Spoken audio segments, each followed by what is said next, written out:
6 long days in the spring of 1980, Arab gunmen held 26 people hostage in the Iranian embassy in London. Mrs. Thatcher ordered in the SAS. Although they've shed blood, the gunmen still believe they can get the ambassadors and negotiate a flight to freedom. Meanwhile, the police contemplate the next move. The SAS get ready for the assault.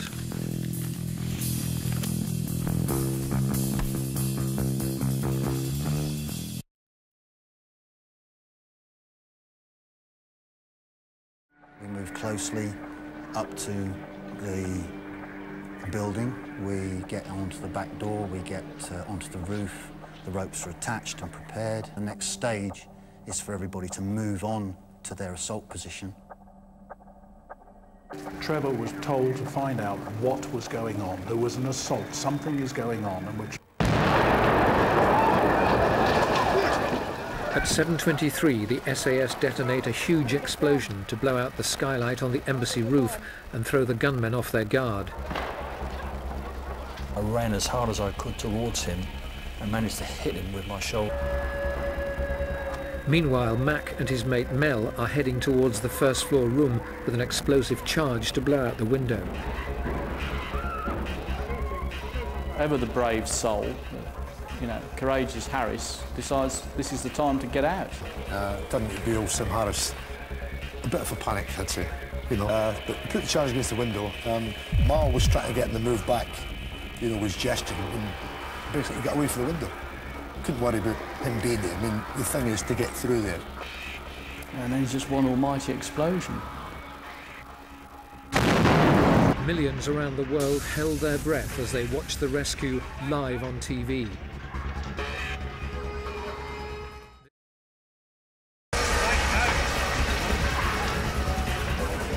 The window had just disappeared. I mean, there was just shit everywhere, you know, just smoke, dust, rubble. I mean, we stepped through, like, and there was this thing moving, you know, and it was old Sim, you know, covered in dust. You know, a few cuts, you know. And sort of like taking part in a Hollywood movie. The other lads come in. I think one of them actually picked him up, and he was sort of pushed, you know, told to go to the balcony, you know. And I think the last one just said to me, stay there, don't move, stay where you are.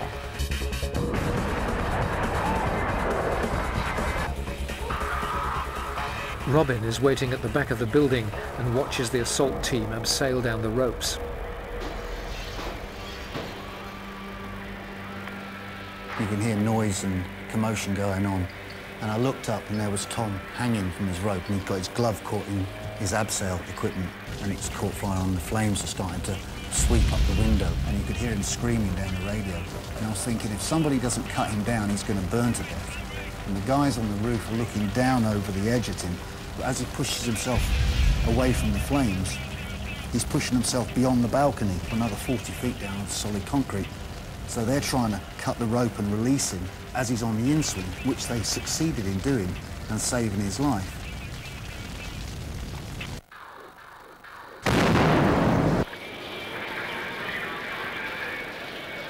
The drill was that the first pairing would clear that room and contain that room while we went through and cleared the next room as fast as you can possibly move.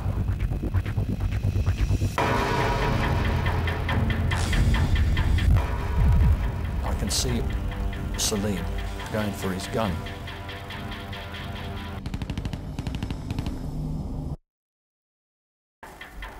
And as I rolled over, I immediately heard brrr. And there he is standing there, this guy. I then leant out, took my hat off and took the biggest lungful of fresh air that I could get hold of.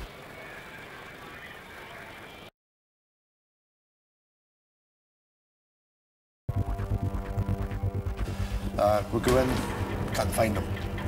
Up to the door, right, ready, go. In again.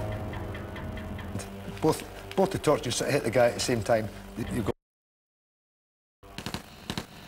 Would you mind giving us a weapon? 2 gunmen are now dead, 4 still at large. Horror because of what I was hearing, but mostly failure. And a great deal of emotion. Weapons are seen being thrown from the window and a white flag appears. At the same time, the door opened and then several SAS men came in. With mayhem inside and the embassy now burning, Sim Harris is still left crouching on the balcony. I could hear behind me, you know, bullets, so, you know, I'm shouting, I'm going to burn to death. I was prepared to jump. There was shit coming off the ceilings that was starting to burn. And I turned round and there was a guy in all the gas mask and all that sort of thing, and gloves, and he was beckoning me over. And I leaned out and I'm going, come on, come over, you know, and eventually he got enough his courage up and I just reached over and brought him in. They're taking me back in again. What the hell's going on? So I then did what is now lovingly called my balcony scene. We brought him in.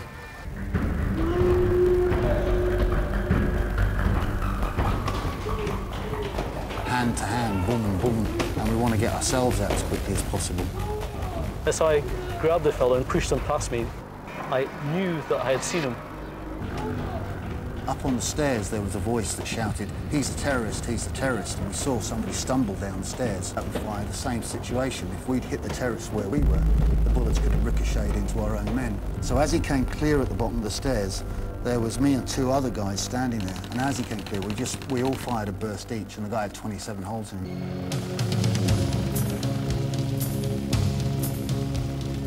The actual assault takes 11 deadly minutes and leaves the embassy an inferno.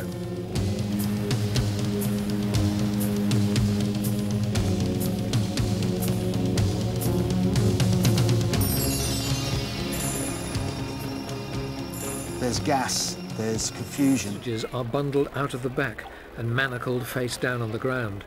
But there's one hostage too many. The routine is that everybody gets handcuffed, whether they're hostages, whether they're terrorists, everybody gets handcuffed. You've got control of them. They're not running around like chickens with their heads cut off. You've got them where you want them. They said to me, "Is he a terrorist? Are you sure he's one of the terrorists?"